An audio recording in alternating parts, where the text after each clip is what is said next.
Welcome to my channel. ಇವತ್ತು ನಾನು mango ice cream ಮಾಡ್ತಾಯಿದ್ದೀನಿ. ಬನ್ನಿ ನೋಡೋಣ ಹೆಂಗೆ ಮಾಡೋದು ಅಂತ.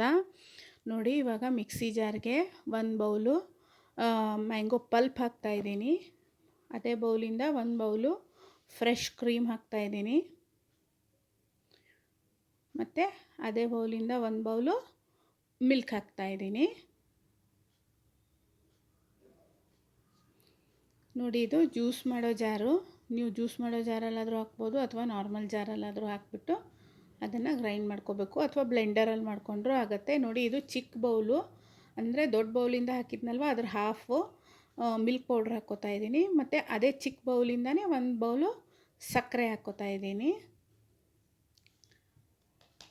ಜ್ಯೂಸರ್ ಜಾರಲ್ಲಾದರೂ ಮಾಡ್ಕೋಬೋದು ಅಥವಾ ನಾರ್ಮಲ್ ಜಾರಲ್ಲಾದರೂ. ನೋಡಿ, ಇದು ದೊಡ್ಡ ಬೌಲು, ಅದು ಚಿಕ್ಕ ಬೌಲು. ಇವಾಗ ಗ್ರೈಂಡ್ ಮಾಡ್ಕೋತೀನಿ ಅದನ್ನು. ಬ್ಲೆಂಡರಲ್ಲಿ ಬ್ಲೆಂಡು ಸಹ ಮಾಡ್ಬೋದು. ನೋಡಿ, ಆಗಿದೆ. ಇವಾಗ ಇದಕ್ಕೆ ಹಾಲಲ್ಲಿ ನೆನೆಸಿರೋ ಕೇಸರಿ ಹಾಕ್ತಾಯಿದ್ದೀನಿ, ಅಂದರೆ ಕಲರು ಇನ್ನೂ ಚೆನ್ನಾಗಿ ಬರುತ್ತೆ ಅಂತ.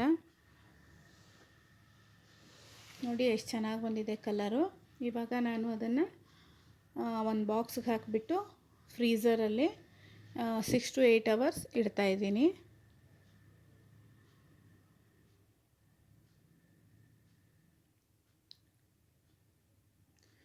ನಿಮಗೆ ನನ್ನ ವಿಡಿಯೋ ಇಷ್ಟ ಆದಲ್ಲಿ ಲೈಕ್ ಮಾಡಿ, ಕಮೆಂಟ್ ಮಾಡಿ ಹಾಗೂ ಸಬ್ಸ್ಕ್ರೈಬ್ ಮಾಡೋದನ್ನು ಮರಿಬೇಡಿ. ನೋಡಿ, ಇವಾಗ ಫ್ರೀಝರಲ್ಲಿ 6 to 8 hours ಇಡಬೇಕು ಅದನ್ನು. ನೋಡಿ, 6 to 8 hours ಆಗಿದೆ. ಇವಾಗ ತೆಗೆದುಬಿಟ್ಟು ಅದನ್ನು ಇನ್ನೊಂದು ಸತಿ ಗ್ರೈಂಡ್ ಮಾಡ್ಕೋತೀನಿ ಮಿಕ್ಸಿಗೆ ಹಾಕ್ಬಿಟ್ಟು. ಪೂರ್ತಿ ಗಟ್ಟಿ ಆಗಬೇಕಂತೇನಿಲ್ಲ, ಮೀಡಿಯಮ್ ಆದರೂ ಸಾಕು. ಇನ್ನೊಂದು ಸತಿ ಗ್ರೈಂಡ್ ಮಾಡಿ ಹಾಕೋದ್ರಿಂದ ಸಾಫ್ಟಾಗಿ ಬರುತ್ತೆ ಐಸ್ ಕ್ರೀಮು. ನೋಡಿ, ಗಟ್ಟಿಯಾಗಿದೆ ಇದು ಪೂರ್ತಿ. ಅದನ್ನು ಮಿಕ್ಸಿ ಜಾರ್ಗೆ ಹಾಕ್ಕೋತಾ ಇದ್ದೀನಿ. ಮ್ಯಾಂಗೋ ಸೀಸನ್ ಅಲ್ವಾ ಇವಾಗ, ಅದಕ್ಕೋಸ್ಕರ ಮ್ಯಾಂಗೋ ಐಸ್ ಕ್ರೀಮ್ ಮಾಡಬೇಕು ಅಂತ ಟ್ರೈ ಮಾಡಿದ್ದೆ. ತುಂಬ ಚೆನ್ನಾಗಿ ಬಂದಿದೆ ಮತ್ತು ತುಂಬ ಸಾಫ್ಟು ಮತ್ತು ಟೇಸ್ಟಿ, ತುಂಬ ಚೆನ್ನಾಗಾಗಿತ್ತು. ಒಂದು ಸತಿ ನೀವು ಟ್ರೈ ಮಾಡಿ, ತುಂಬ ಚೆನ್ನಾಗಿ ಬರುತ್ತೆ. ನೀವು ಯಾವ ಫ್ಲೇವರ್ ಆ್ಯಡ್ ಮಾಡ್ತೀರೋ ಆ ಫ್ಲೇವರ್ ಐಸ್ ಕ್ರೀಮ್ ರೆಡಿ ಆಗುತ್ತೆ. ಮಾರ್ಕೆಟಲ್ಲಿ ಐಸ್ ಕ್ರೀಮ್ ಸಿಗುತ್ತೆ, ಬಟ್ ನಮ್ಮ ಕೈಯಾರ ನಾವು ಮಾಡ್ಕೊಂಡು ತಿನ್ನೋದು ಒಂಥರ ಖುಷಿ ಇರುತ್ತೆ.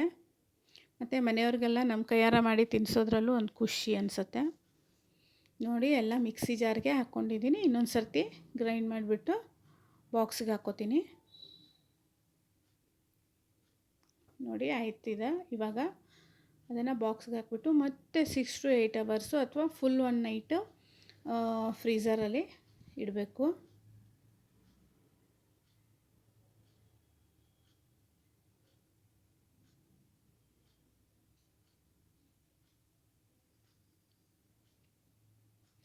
ಇವಾಗ ಅದಕ್ಕೆ ಕಟ್ ಮಾಡ್ಕೊಂಡಿರೋಂಥ ಮ್ಯಾಂಗೋ ಪೀಸಸ್ನ ಹಾಕ್ಬಿಟ್ಟು ಚೆನ್ನಾಗಿ ಮಿಕ್ಸ್ ಮಾಡ್ತೀನಿ. ಮಧ್ಯ ಮಧ್ಯ ಮ್ಯಾಂಗೋ ಪೀಸ್ ಸಿಕ್ಕರೆ ಇನ್ನೂ ಚೆನ್ನಾಗಿರುತ್ತೆ, ಇನ್ನೂ ಟೇಸ್ಟಿ ಅನಿಸುತ್ತೆ.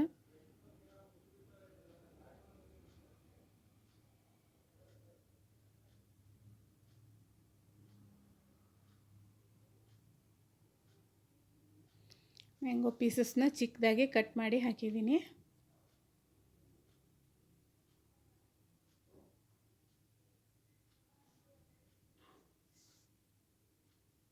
ಚೆನ್ನಾಗಿ ಮಿಕ್ಸ್ ಮಾಡಿಬಿಟ್ಟು ಮತ್ತೆ ಫ್ರೀಝರಲ್ಲಿ ಇಡ್ತಾಯಿದ್ದೀನಿ.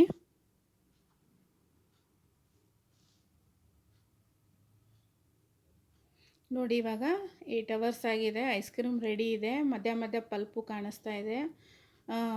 ಚಿಕ್ಕ ಚಿಕ್ಕ ಪೀಸು ತುಂಬ ಚೆನ್ನಾಗಿ ಬಾಯಿಗೆ ಸಿಗುತ್ತೆ ಮತ್ತು ತುಂಬ ಸಾಫ್ಟಾಗಿ ಬಂದಿದೆ. ಒಂದು ಸತಿ ನೀವು ಟ್ರೈ ಮಾಡಿ. Thank you for watching my video.